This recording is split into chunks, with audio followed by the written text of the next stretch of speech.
Big April Fool's joke. I don't trust this day. Never.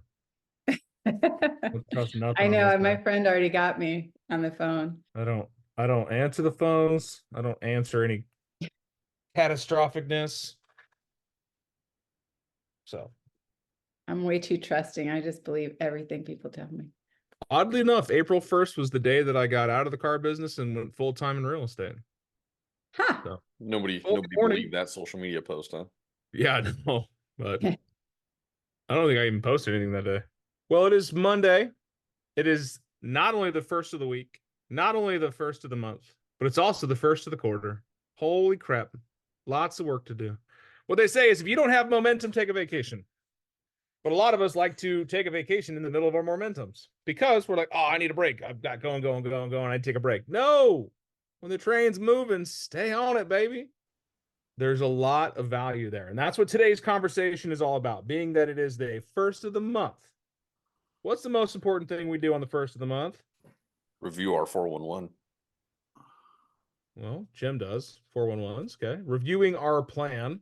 So let's look at this. This is a very critical time for you to be on this call. I'm glad you're here. Happy April Fool's Day. There will be no tricks on this call. I don't believe in them. I believe in shenanigans, but I don't believe in tricking people on April 1st. If I'm going to mess with you, it'll be a different day. Trust me. I just don't trust this day. Well, when it comes down to our plan, we are 3 months completed of the year. Done, squashed, clipped, over, finished, finito, end, finalization. That's it. How many months are left? 12 minus 3. There's 9. 9 months left in the year. Wrong. 7. Why 7? 10-month year. Because the activities you do today, right now, the things you do right this second, when are they going to pay you? The end of the year. 30 to 60 days. At least 30 to 60 days. So you can't budget your future, your goals on a 9-month year. You don't have 9 months left. You had 9 months left 2 months ago. I know it sounds weird. The math doesn't add up. Dan, I've looked at the calendar. There's 12 months. I know for a fact there's 12 months. However, in our industry, are we paid at the beginning of what we do or at the accumulation of all the work? Paid at the end. Paid at the end. So that means that whatever goals we had for ourselves, I need you to factor in a little bit extra fluff time on it. So by a nod of heads, a show of hands, whatever, are you where you want to be at right now for the year? Ooh, no. Okay. Let's do some math. If you're driving, you can't do this, but if you're sitting still, you can. Get out a piece of paper. You should never be on one of my calls without one. Get out a writing utensil. And I want you to write down at the top on your page, what was the goal, right? What was your goal for the year? Was it 12 or 9, Jody? 12. Okay, so write down 12 is the goal for the year. Gotcha. Which means you need to close 3 by now. Jim's 36. Okay, that's your goal. Now, you set that goal prior to January 1st, I'm sure, or some of you set that goal in February and thought you're going to still make it. Which means by now, whatever your goal is, you should be 1 quarter of the way there. Because 1/4 of the year is gone. Take that number and find out what quarter of it is. And if you don't know how to do that, you take the number and you times 0.25. So in Jim's situation, I can take it and I can tell him, Jim, you should have closed 9 deals already. So Jim should have closed 9 deals. Where's Jim at? Jim's got 3 deals. So what we're doing now is what we call a gap analysis. Someone help me out with the math. Jim was supposed to be at 9. Jim only has 3. What is the difference? Thank you, Stephanie, the principal, the teacher here. I know you guys were told you never have to use math in the real world, but I'm sorry, simple math is here. So we have a delta of 6, meaning that Jim now has to do 6 extra deals this quarter to be caught up. So if Jim has to do 9 deals per quarter and Jim has 6 extra deals to do, you guys getting here, right? Jim's got to do 15 deals this quarter. I know it sounds like a bunch of math and a word problem, and if you do this and you do that, but I want you to be very critical because when you're doing a road trip, what's the first thing you put in the GPS? Destination. destination. Why is that? Otherwise, you that's never the get goal. there. Okay. JD said never get there. Jim said it's the goal. Keeps you focused. Keeps you focused. Stephanie, is it really easy to find something you're looking for? No. Not always. But let me ask you this. Is it really, really hard to find something you don't know what you're looking for? Yes. Because you don't even know what you're looking for. If I tell you to go in your closet and find a shirt, you're going to just, okay, this one? No, that's not the one. This one? No, that's not the one. And you're going to get to the very end of the closet. I'm like, oh, yeah, it was the pink one with the rhinestones on the shoulder. You're like, oh, I got rid of that one. Why didn't you tell me that before, right? The more clear we are on our destinations, the goals, the easier it is to get there. We're going to use Jim as an example because he's the one that gave me his number up front. If you guys are not following along and you get lost, it's okay. We can come back to it. That is 15 deals between now and the end of the quarter. Do the math with me. We got April, May, June. They need to close by when? So Jim currently has how many deals in escrow that's going to close this week? He's already talked about it. So we've got four in escrow. I kind of front loaded this quarter. Yeah, we got 4 in escrow, which gives us a delta of 11 deals. Jim also has 2 listings coming up, which brings us back down to Jim's 9. So Jim needs to have 9 deals in escrow no later than May 30th, because we know the minimum is at least 30 days. Daunting. Not really. Jim's putting 4 up this week, but this is also activities from 90 days ago. Or more. Or more. But here's the secret sauce of it all, my friends. If you keep pouring snow on a mountain, what's going to happen? Get a bigger mountain. The snow keeps building and building and building and building until what happens? For my Denverites and my Colorado people, you probably know what's going to happen next. When you get too much snow on a mountain, what happens, Tina? Oh, An avalanche. Now, avalanches are scary as hell because they may start with a bit of snow on the top of the mountain that slips, that falls. But what happens as that snow falls and slides down the mountain? Gets bigger. And bigger and bigger and bigger. Why is it dangerous to be at the bottom of an avalanche chute? You won't get buried. You're going to get You're in buried. the path. Now, let me ask you this. Big trees, big rocks, big houses, big people, do they stand a chance against any avalanche? No. Oh, sir. So I want you to look at your business like an avalanche. Yeah, right now, the top of your mountain might be barren. There might not be a speck of snow up there, but you're going to lead generate, you're going to effort, you're going to work, you're going to find, you're going to dig, you're going to call, you're going to email, you're going to send letters, you're going to do everything in your spectrum to throw snow on your mountain. And it may seem like nothing is going to happen. It may seem like you're doing a ton of effort, a ton of work, and nothing is going your way. Until that one faithful day, a single snowball falls from the mountain. And that snowball will hit, and it'll grow, and it'll grow, and it'll grow, and it'll create more and more momentum. And you will find yourself barreling down the mountain like an avalanche. Deal after deal after deal after deal. You'll get objection after objection, and it just seems like they go away. You go right through them. They don't even exist. Those objections are big trees and rocks and houses on the avalanche chute. They're not there because when you create momentum, you become more unstoppable.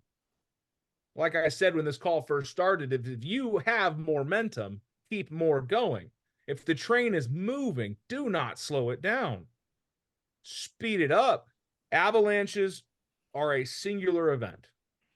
They go down and they wipe out, and you have this power run. And people like to ride the wave. And I've seen these X game videos of snowboarders jumping out of helicopters right on top of an avalanche and riding it to their death.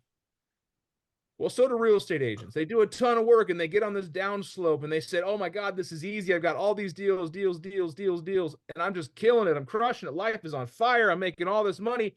Boom, I hit the bottom. Now I got no more snow on the mountain. Now I got to start over. 90 days plus. That's why we keep throwing snow on the mountain. Our jobs are to keep our business from looking like this. And we do so by always putting snow on the mountain. Even if you're busy, even if you're inundated, even if you're buried, even if you have 1,000 appointments, it's important to keep generating the opportunities, because if you just keep piling snow on and you're waiting for the ride, your life is going to be very cyclical.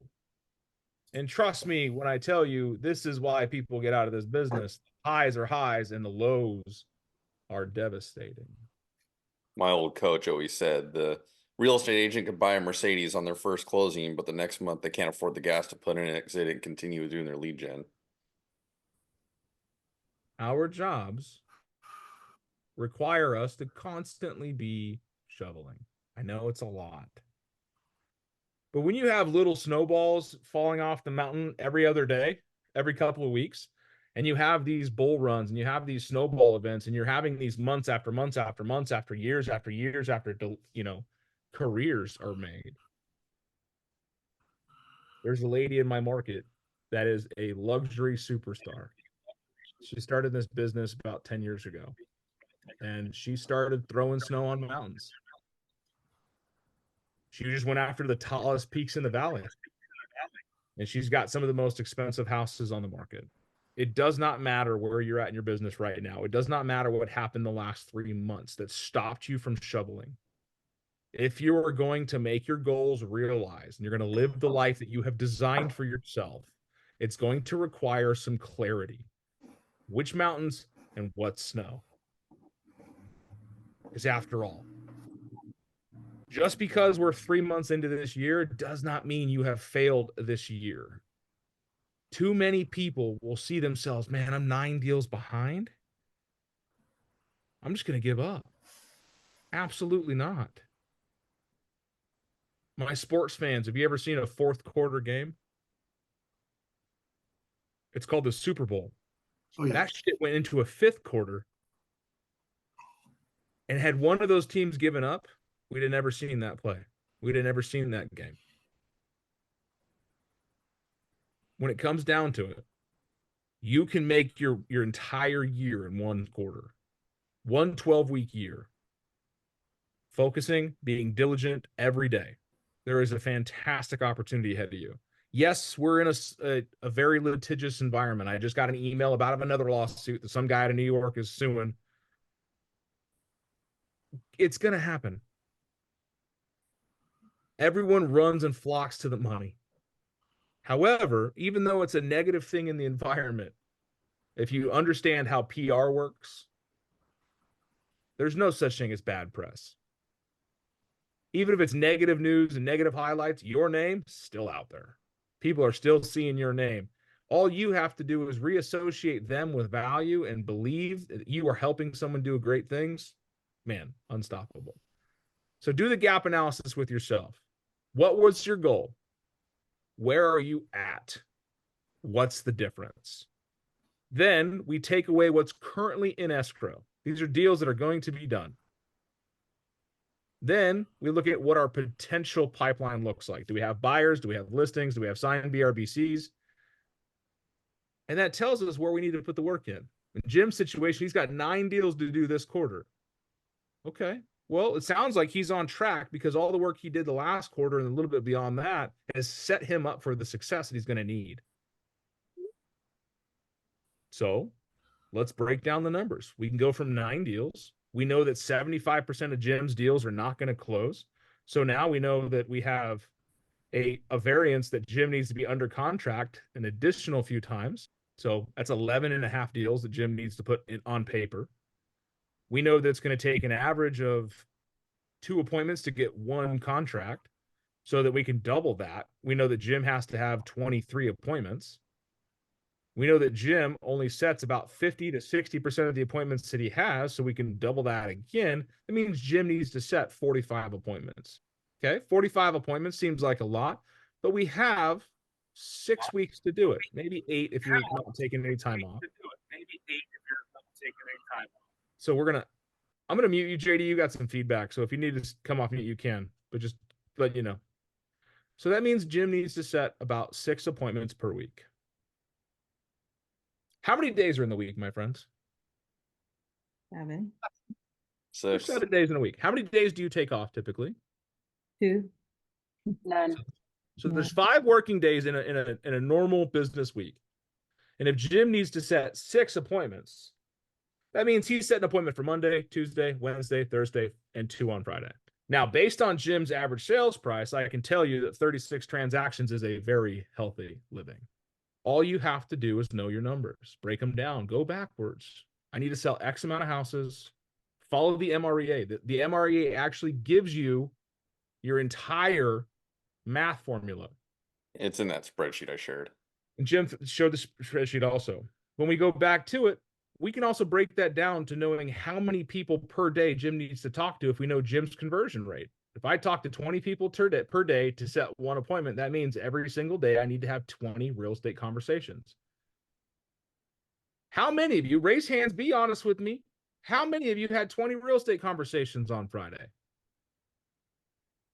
I probably had 20 real estate conversations on Sunday. Yeah. Well, Dan, Good Friday was this week, and we took the time off, and well, Sunday was Easter, and we took the time off. Okay. I want you to look at these opportunities. When you're off, guess what? So are your people you're talking to. I got 2 happy Easter texts, or 3 yesterday. How many do you think I should have gotten? 10, More or less? More. More. More.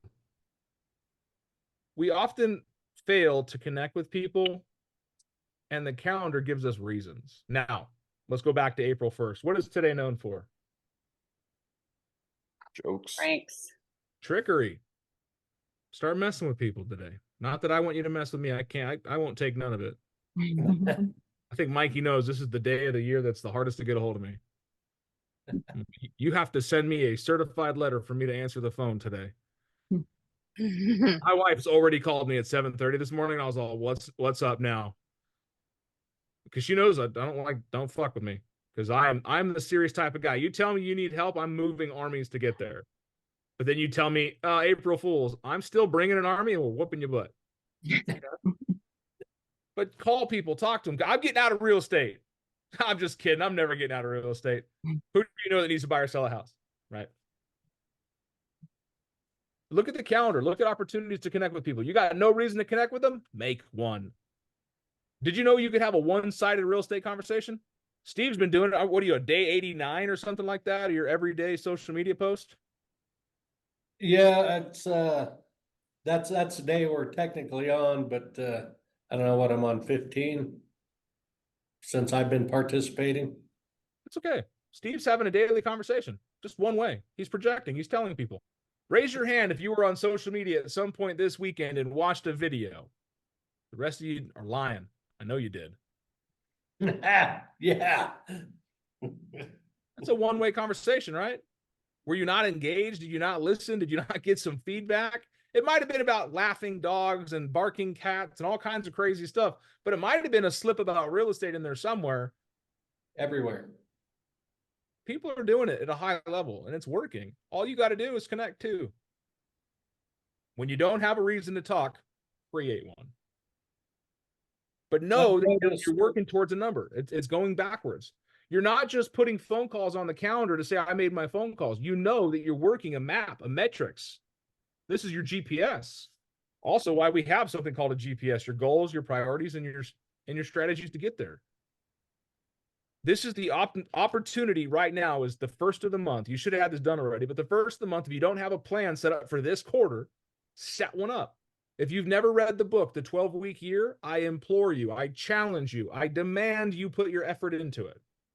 The 12-week year. Stop looking at things in 12 months because 2 or 3 months down the road, you're too far ahead of yourself. But if you change the focus and you make it more macro, you're going to lose stuff. Make it micro. Look at the small things. Small, play big. Because when you win the day, you tend to win the week. But if you're waiting to win the month, you got 30 days to fail. All about winning the day. It's all about winning the day. And sometimes we have to go a little bit more micro than that. We got to win the hour. There's times where it comes down to, yeah. If you're the type of person that gets distracted easily, get a timer, get a stopwatch. Give yourself a requirement and just say, hey, Alexa, set a timer for the next 30 minutes. For the next 30 minutes, I'm going to be dialing people. I'm going to send text messages, or I'm going to write letters. I'm going to do something. And then your brain knows, like subconsciously, your brain knows there's a timer in place, allowing you to focus without worrying about what time is it. Hi, my name is Dan Caldwell. I have 5 children that are neurodivergent with high functioning ADHD. We know how to work within that craziness. If it works for them, it'll work for you. If you're the type of person that gets off track and you have too long a conversation, set a timer. You have 12 minutes to F around. Once that timer goes off, go back to work. But the next 3 months, this next quarter, can be the best quarter of your life. It's also the top selling season of most markets, March through May. This is the time to make money, create momentum. Don't wait for shit to happen. Make shit happen. Because no matter where you're at right now compared to your goal, I believe, and you should believe, that you can get there. And I'm so glad that you shared that. This is a great time to make that money too, because say my goal is 11 transactions this quarter or whatever. This is the prime time that I know I need to plan for a September or a November, that I can front load that and do 15, that I don't need to stress if I only have 7 come September. You'd be surprised. You'd be surprised at how fast you can turn around a game. I've sat in the locker room for many years after the halftime and coach yelling and screaming and trying to get us our heads back in the game for the next 2 quarters. And you could tell by the way people walked out of the locker room if we were going to win or not. Just by how they walked out. Because if the team walked out with their head high, they were going to go back on that field like warriors. They were going to win. But if the team walked out looking at the ground, kicking the puddles, might as well get back on the bus, because you'd already given it away. Either you win or you learn, people. Henry Ford said it best. Either you think you can, or you think you can't. You're correct. You're right. So leave this call with your head held high. We're leaving March with our heads held high. We're leaving first quarter with our heads held high. The locker room is shut. The game is back on, and we are going to win the game. Are you in? Yeah. Yep. Good. I'll see you tomorrow with some victories. High five.